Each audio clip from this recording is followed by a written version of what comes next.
Treasure Island. Chapter 4. I heard people running to look at the island, and I quietly climbed out of the barrel. I then walked up to join the sailors at the side of the ship. We could see 2 low hills and 1 big one. The island was now very close. "I've been here before," said Silver. "I know where the ship should stop." "I have a map here," said Captain Smollett. "Can you take us to that place?" I saw that Silver was excited to take the map, but it was not the one with the treasure marked on it. "Yes, I can see it. You must go here," he said, pointing to a place on the map. Then he turned to me and said, "You'll love this island. You can swim and climb trees and walk up the hills." I smiled at Silver, but inside I was very frightened of him now. I could not trust anything that he said. I soon found Dr. Livesey and quietly said to him, "I must speak to you, Captain Smollett and Mr. Trelawney. I have some terrible news." Dr. Livesey's expression did not change. He asked me to find his glasses downstairs and walked off to talk to Mr. Trelawney and Smollett. I waited downstairs, and soon the 3 men joined me. "What do you want to tell us?" asked Mr. Trelawney. I told them everything that I had heard in the barrel. When I finished talking, they thanked me. "Captain," said Mr. Trelawney, "you were right, and I was wrong. What shall we do?" "I'm surprised too," said Captain Smollett. "They have worked hard and been a better crew than I expected. Now we must continue. We can't go back, or they might attack us immediately. I don't think that they will attack us until we find the treasure. Long John Silver did not find all of this crew, so some of the men are good men. We must wait, watch, and attack them when they don't expect it." "Jim can help us," said Dr. Livesey. "The men all trust him. He can listen and find out who we can trust." I did not like this thought.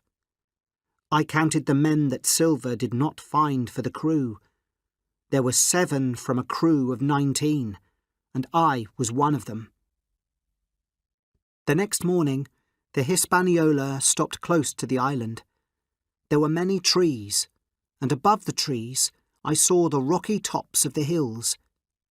Silver helped Captain Smollett to sail the boat closer to the shore.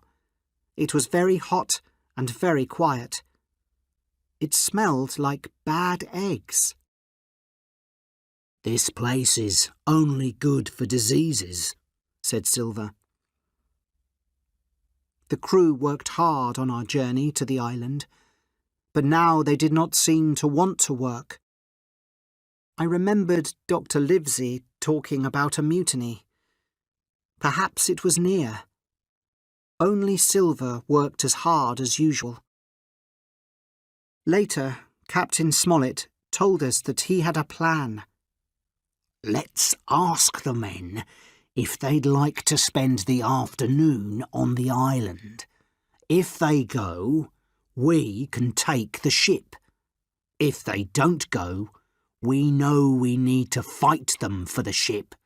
Mr. Trelawney agreed. We decided to tell all the men we could trust about our plan and gave them all guns. Captain Smollett then told the crew that they could all have the afternoon on the island to relax if they wanted to. "When you hear a gun at the end of the day, it'll be time to come back," he said. All the crew suddenly looked happy, and they all agreed to go. Perhaps they thought that they could find the treasure immediately. Captain Smollett asked Silver to organise the men. 6 men would stay on the Hispaniola, and 13 would take the small boats to the shore. I realised that there were 6 of Silver's men on the ship. The men in our group would not be able to take the ship, so I decided I would go with Silver on to the island. I got on one of the boats quietly, but Silver saw me. Had I made a big mistake? The boat I was in was fast, and we were nearly on the beach first when I held onto the branch of a tree and jumped out of the boat. I heard someone calling me, but I did not listen and began to run as fast as I could. When I stopped, I felt happy. Silver did not know where I was. This part of the island was open, with just a few trees. I could see the hills in front of me. As I walked, I saw pretty flowers, snakes, and small birds. Suddenly, a cloud of birds flew into the sky, and I knew that something was coming towards me. I was correct, because I then heard people talking. I decided to hide behind some trees. I realised that one of the people was Silver, but I could not hear what he was saying. Soon the birds returned, and I knew that the men had gone.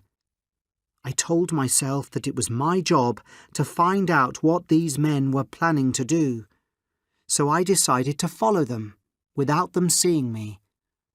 After a few minutes, I saw Silver and another sailor talking near a beach. "I want you to join us, Tom, because I know you're a good sailor. I'm telling you this to save you," said Silver.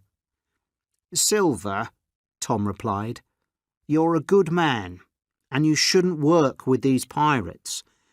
I'd prefer to lose my hand than work with them." I knew then that here was a man that we could trust. Then came news of another. I suddenly heard a terrible shout. Then all was quiet. "What was that?" asked Tom. Silver smiled and said, "That? Oh, I think that was Alan." "Alan?" cried Tom. "He's a good man. If your men have hurt him, then you are no friend of mine. I won't help you." Tom began to walk away from Silver along the beach. Silver suddenly threw his crutch at Tom, and it hit him hard on the back. He fell to the ground, and before he could stand again, Silver killed him with a knife. Silver now blew a whistle, and I knew that more of his men would soon arrive on the beach. I was very frightened. I walked quietly back into the trees, then ran as quickly as I could. As I ran, I began to think, what could I do now? When we heard Captain Smollett's gun, could I go back to the beach to be with these men? If I did, I knew that they would kill me. I would have to stay on the island forever.